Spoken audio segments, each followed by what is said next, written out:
Assalamualaikum warahmatullahi wabarakatuh. Halo, perkenalkan nama saya Rahman Nursyifa dengan NPM 19128 dari kelas F mata kuliah Hukum Asuransi Universitas Pasundan.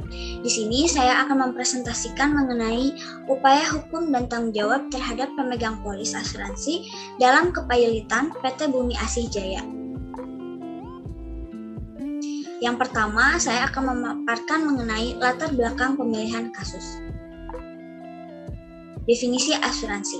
Asuransi merupakan sebuah perjanjian yang terjadi di antara kedua belah pihak, yaitu pihak penanggung dan pihak tertanggung.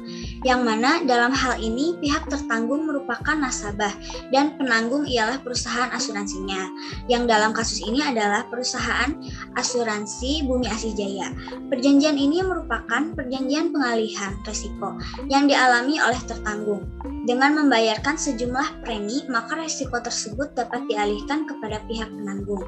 Risiko yang dapat dialihkan berupa kecelakaan, bencana alam, bahkan sampai dengan kematian, tergantung mengenai objek perjanjiannya. Bumi Asih Jaya merupakan salah satu perusahaan asuransi jiwa lokal di Indonesia yang telah berpengalaman puluhan tahun. Sejak didirikan pada tanggal 10 Juni 1967, Bumi Asih Jaya telah teruji dan mendapat kepercayaan dari masyarakat sebagai perusahaan dengan reputasi yang cukup baik. Bumi Asih Jaya ini menguasai pasar asuransi menengah bawah dan juga ikut berkompetisi meraih peluang di kelas menengah atas. Berbicara mengenai risiko yang terjadi, PT Asuransi Jiwa Bumi Asih Jaya sedang mengalami risiko yang tidak diduga sebelumnya. Risiko yang dihadapi adalah perusahaan tersebut mengalami pailit. PT Bumi Asuransi Asih Jaya mengalami penurunan tingkat solvabilitas sehingga kemudian Kementerian Keuangan mengeluarkan surat peringatan berturut-turut sebanyak 3 kali dalam kurun waktu antara bulan Oktober 2007 hingga Juni 2008. Hukum kepailitan mengatur agar antara debitur dan kreditur tetap terlindungi hak-haknya, sehingga antara para pihak tidak ada yang merasa dirugikan. Oleh sebab itu, dalam Undang-Undang Kepailitan diatur mengenai bagaimana cara menentukan kebenaran adanya suatu piutang kreditur, sahnya piutang tersebut, sejumlah pasti atas piutang tersebut, serta bagaimana cara membagi hasil penjualan harta kekayaan debitur. Permohonan pernyataan pailit ini diajukan oleh Dewan Komisioner OJK terhadap PT Asuransi Jiwa Bumi Asih Jaya, merupakan sengketa kepailitan yang bersinggungan dengan peraturan hukum lain, yaitu peraturan hukum asuransi. Permohonan pernyataan pailit ini harus memenuhi persyaratan untuk dapat diajukan, yaitu yang pertama adanya debitur, yang kedua adanya 2 atau lebih kreditur, ada utang, tidak membayar sedikitnya satu utang yang telah jatuh waktu dan dapat ditagih. OJK menilai bahwa PT Asuransi Jiwa Bumi Asih Jaya tidak memenuhi kewajibannya sesuai dengan peraturan perundang-undangan dikarenakan penurunan tingkat solvabilitas. PT Asuransi Jiwa Bumi Asih Jaya ini diketahui juga tidak dapat membayar klaim asuransi kepada pemegang polis tepat waktu serta terkait pula dengan pembayaran utangnya kepada pihak PT Bina Sentra Purna. Menurut OJK, ketidakmampuan PT Asuransi Jiwa Bumi Asih Jaya ini dalam membayar klaim asuransi kepada pemegang polis merupakan bentuk utang yang telah jatuh waktu dan dapat ditagih. Yang kedua, mengenai fakta hukumnya. Kronologi perkara ini dimulai dari adanya permohonan pernyataan pailit terhadap PT Asuransi Jiwa Bumi Asih Jaya yang diajukan oleh OJK pada tanggal 18 Februari 2015 dikarenakan perusahaan ini tidak membayar klaim asuransinya kepada pemegang polisnya. Sehingga kemudian Kementerian Keuangan mengeluarkan surat peringatan berturut-turut sebanyak 3 kali dalam kurun waktu antara bulan Oktober 2007 hingga Juni 2008. Di lain pihak PT Asuransi Jiwa Bumi Asih Jaya Walaupun telah diberikan surat peringatan, namun tidak dapat mampu memperbaiki tingkat solvabilitasnya. Sehingga pada tahun 2009, Kementerian Keuangan mengeluarkan sanksi pembatasan kegiatan usaha atau PKU. Berdasarkan laporan keuangan pada 2013, tingkat solvabilitas PT Asuransi Jiwa Bumi Asih Jaya tidak mengalami perbaikan, malah semakin menurun, sehingga pada bulan Oktober tahun 2013, OJK melalui surat keputusan Dewan Komisioner Otoritas Jasa Keuangan mencabut izin usaha PT Asuransi Jiwa Bumi Asih Jaya, yang kemudian dilakukan upaya hukum kasasi di Mahkamah Agung oleh pihak PT Asuransi Jiwa Bumi Asih Jaya yang sampai saat ini masih berjalan. Tahapan dari fakta-fakta hukumnya bahwa OJK menyatakan permohonan pilot kepada PT Asuransi Jiwa Bumi Asih Jaya dikarenakan tidak membayar klaim asuransi kepada pemegang polisnya. OJK merupakan suatu lembaga independen yang mempunyai fungsi, tugas, wewenang, pengaturan, pengawasan, dan pemeriksaan yang terintegrasi terhadap seluruh kegiatan di dalam sektor jasa keuangan, yaitu sektor lembaga jasa keuangan lainnya. Yang ketiga, bahwa permasalahan ini dimulai dari 2007 di mana PT Asuransi Jiwa Bumi Asih Jaya mengalami penurunan tingkat solvabilitas. Yang keempat, PT Asuransi Jiwa Bumi Asih Jaya suatu perseroan terbatas yang menjalankan usaha dalam bidang asuransi dan telah memperoleh perpanjangan izin usaha dalam bidang asuransi jiwa. PT Asuransi Jiwa Bumi Asih Jaya mengalami penurunan tingkat solvabilitas yang tidak membayar klaim asuransi kepada para pemegang polisnya yang telah membayar premi. Asuransi Jiwa Bumi Asih Jaya melakukan pelanggaran kewajiban terhadap PT Bina Sentra Purna. OJK menerbitkan keputusan nomor KEP 112/D.105 tahun 2013 tanggal 18 Oktober 2013 tentang pencabutan izin usaha. PT Asuransi Jiwa Bumi Asih Jaya memiliki kewajiban pembayaran kepada konsumen. OJK mendalilkan bahwa Pasal 2 Ayat 5 Undang-Undang Nomor 37 Tahun 2004 tentang Kepailitan dan Penundaan Kewajiban Pembayaran Hutang atau PKPU, Jungto Pasal 55 Undang-Undang OJK bahwa kewenangan mengajukan permohonan pailit terhadap perusahaan asuransi ini hanya dapat dilakukan oleh OJK. Bukti-bukti dan keterangan saksi yang telah diperiksa di persidangan dari kedua belah pihak menunjukkan bahwa benar asuransi ini tidak memenuhi kewajibannya. Majelis Hakim dalam pertimbangannya menyatakan bahwa pembuktian mengenai klaim asuransi atau utang dalam perkara ini tidak sederhana.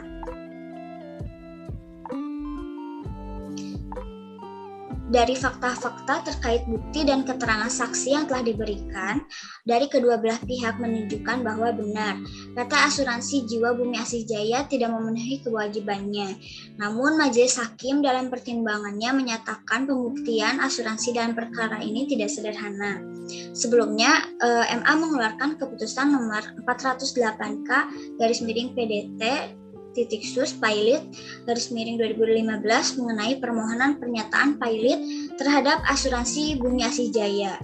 Oleh OJK, pemohon pilot dalam putusan tersebut dinyatakan bahwa permohonan pilot dari mengundang para kreditor serta pemegang polis Asuransi Jiwa Bumi Asih Jaya hadir dalam rapat kreditor pertama pada hari Selasa tanggal 19 Juli 2016 pukul 10 waktu Indonesia Barat bertempat di Pengadilan Niaga Jakarta Pusat.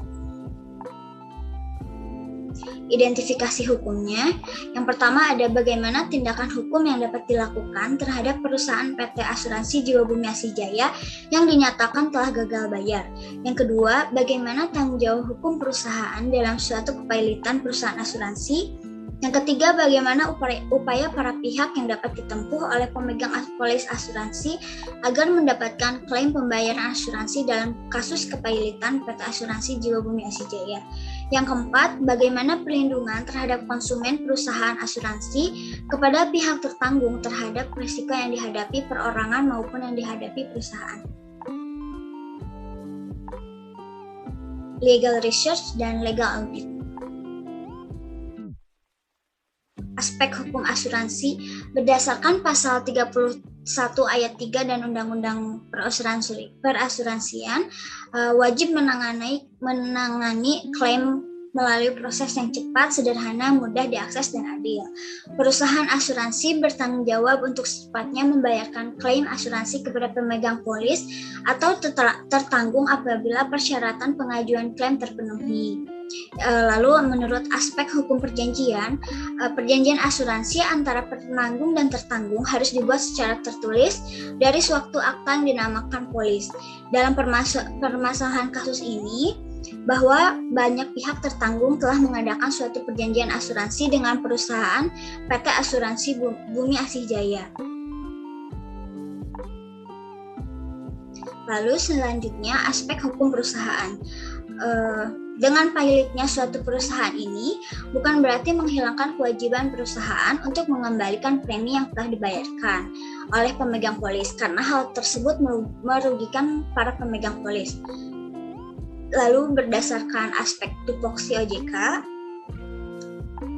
setelah Undang-Undang OJK lahir, maka fungsi, tugas, kewenangan yang sebelumnya ada pada Menteri Keuangan terkait pengaturan dan pengawasan kegiatan jasa keuangan atas lembaga-lembaga tersebut di atas menjadi beralih kepada OJK. Kewenangan tersebut termasuk kewenangan untuk mengajukan permohonan pernyataan pilot sebagaimana yang terdapat dalam Pasal 2 Ayat 5 Undang-Undang Kepilotan. Mengenai aspek hukum kepilotan dan PKPU, berdasarkan Pasal 2 Ayat 1 dan 5 Undang-Undang Kepilotan menyatakan bahwa yang dapat mengajukan permohonan pernyataan pilot asuransi ini adalah debitur itu sendiri atau kreditor atau lebih. Dalam hal ini, debitur perusahaan asuransi, reasuransi, dana pensiun, BUMN yang bergerak di bidang kepentingan publik, permohonan pernyataan pilotnya diajukan oleh Menteri Keuangan. Lalu berdasarkan Pasal 50 Ayat 1 Undang-Undang Perasuransian yang berwenang mengajukan permohonan pernyataan pilot terhadap perusahaan asuransi syariah, perusahaan asuransi atau perusahaan reasuransi syariah adalah OJK. Berdasarkan Pasal 1 Angka 1 Undang-Undang Kepilotan adalah sita umum atas semua kekayaan debitur pilot yang pengurusan dan pemberesannya dilakukan oleh kurator di bawah pengawasan hakim pengawas. Sita umum mempunyai pengertian bahwa sita dilakukan untuk kepentingan semua kreditur, bukan kreditur secara perseorangan. Pernyataan pilot ini harus dilakukan oleh pengadilan. Dengan adanya putusan pengadilan yang menyatakan pilotnya debitur tersebut, maka berlaku Pasal 131 KUH Perdata terhadap seluruh harta kekayaan debitur pilot yang berlaku umum bagi semua kreditur tanpa terkecuali untuk mendapatkan pembayaran atas seluruh piutang mereka. Mengenai aspek hukum perlindungan konsumen ini adalah dalam upaya memperoleh atau memakai barang atau jasa dilakukan perjanjian dengan pelaku usaha berdasarkan perumusan Pasal 1 Angka 2 Undang-Undang Kepilotan, maka konsumen dapat dikategorikan sebagai kreditur karena mempunyai piutang yang timbul akibat perjanjian atau undang-undang yang dapat ditagih di muka pengadilan. Menurut Undang-Undang Nomor 8 Tahun 1990 tentang Perlindungan Konsumen atau UU PK, konsumen didefinisikan sebagai setiap orang pemakai barang dan atau jasa yang tersedia dalam masyarakat, baik bagi kepentingan diri sendiri, keluarga, orang lain maupun makhluk hidup lain dan tidak untuk diperdagangkan. Pada alinea ke-8 UU PK, perlindungan konsumen mengacu pada filosofi pembangunan nasional. Jadi, baik dalam UU PK maupun UU OJK, pemerintah hanya berperan sebagai regulator dan pengawas. UU OJK sebagai lex specialis secara spesifik mengatur mengenai perlindungan konsumen di bidang lembaga keuangan. Jika terjadi sengketa antara konsumen dan pelaku usaha, maka bisa melakukan penyelesaiannya sengketa melalui pengadilan atau di luar pengadilan. Pada kasus ini, alat analisis yang digunakan yaitu interpretasi hukum. Interpretasi hukum adalah proses pemberian makna dengan masih tetap berpegang pada teks undang-undang. Analisis yang digunakan sekarang yaitu analisis diterapkannya suatu undang-undang pasal Undang-Undang Nomor 21 Pasal 30 tahun 2011 tentang OJK tertulis. Untuk pelindungan konsumen dan masyarakat, OJK berwenang melakukan pembelaan hukum. Selain itu menggunakan interpretasi hukum sistematis di mana hakim menggunakan pertimbangan di luar pasal 223 Undang-Undang Kepailitan dan PKPU. Pasal 30 Undang-Undang OJK maupun Pasal 50 Undang-Undang Perasuransian, dan terakhir memakai interpretasi ekstensif bahwa di Pasal 223 Junto Pasal 2 Ayat 5 Undang-Undang Kepailitan dan PKPU dijelaskan bahwa pengajuan status PKPU perusahaan asuransi adalah Menteri Keuangan karena pengawasan industri keuangan ini dialihkan ke OJK seperti diatur di Undang-Undang Perasuransian, dan pengajuan gugatan PKPU harus melalui OJK. Poin kelima yaitu mengenai ulasan hukum atau analisis hukum. Tindakan hukum yang dapat dilakukan terhadap perusahaan PT Asuransi Jiwa Bumi Asih-Jaya yang telah dinyatakan telah gagal bayar. Merupakan perusahaan asuransi ini yang melakukan tindakan memperlambat penyelesaian atas pembayaran klaim atau tidak melakukan tindakan yang seharusnya dilakukan sehingga mengakibatkan keterlambatan penyelesaian pembayaran klaim asuransi dapat dikenai berupa peringatan atau somasi, pembatasan kegiatan usaha, sanksi pencabutan izin usaha, dan bisa dinyatakan pailit seperti dalam kasus gagal bayar klaim asuransi perusahaan PT Asuransi Jiwa Bumi Asih-Jaya. Lalu, mengenai tanggung jawab hukum perusahaan dalam suatu kepailitan perusahaan asuransi. Perusahaan asuransi merupakan suatu perjanjian pertanggungan. Apabila pihak penanggung tidak memenuhi kewajibannya, ketika syarat yang disepakati dalam perjanjian asuransi tersebut telah terjadi, maka fakta hukum ini akan segera mendukungkan. Oleh karena itu, kreditur tersebut dapat mengajukan permohonan pernyataan pailit atas perusahaan asuransi yang tidak melaksanakan kewajibannya sebagai penanggung tersebut untuk dipailitkan ke pengadilan niaga. Permohonan pailit harus memenuhi syarat sebagaimana Pasal 2 Ayat 1 Undang-Undang Kepailitan dan PKPU. Lalu, upaya para pihak yang dapat ditempuh oleh pemegang polis asuransi agar mendapatkan klaimnya adalah dalam kasus ini dengan melakukan somasi terlebih dahulu, dan jika kedua hal tersebut tidak dapat berhasil setelah melakukan somasi dan mediasi, maka dapat melakukan gugatan wan prestasi agar bisa mendapatkan pembayaran kerugiannya. Untuk perlindungan konsumen perusahaan asuransi kepada pihak tertanggung maupun resiko yang dihadapi perorangan maupun yang dihadapi perusahaan. Dalam Undang-Undang Perlindungan Konsumen Pasal 1 Angka 1 disebutkan bahwa pengertian perlindungan konsumen diartikan bahwa segala upaya yang menjamin adanya kepastian hukum untuk memberikan perlindungan kepada konsumen berdasarkan demi memenuhi kepastian hukum. Perlindungan konsumen perlu dilakukan pada kasus gagal bayar PT Asuransi Jiwa Bumi Asih-Jaya, maka perusahaan ini harus bertanggung jawab memberikan ganti rugi atas kerugian yang diderita oleh tertanggung atau pemegang polis. Berdasarkan pembahasan tersebut, rekomendasinya yang pertama diharapkan perusahaan asuransi di Indonesia kedepannya untuk dapat menerapkan tata kelola yang lebih baik perusahaan asuransinya agar kepentingan dari hak nasabah atau pemegang polis yang mengajukan klaim pembayaran dapat berjalan dengan baik. Bagi masyarakat ini harus lebih selektif dalam memilih perusahaan asuransi yang akan digunakan, baik asuransi swasta maupun pihak milik pemerintah. Lalu bagi masyarakat harus lebih meningkatkan kesadaran dan pemahaman hukum agar jika tidak terjadi suatu permasalahan nanti dalam perasuransian, jika terjadi suatu permasalahan dapat diselesaikan dengan baik. Sekian presentasi yang dapat saya sampaikan. Mohon maaf apabila ada kesalahan dan kekurangan. Wassalamualaikum warahmatullahi wabarakatuh.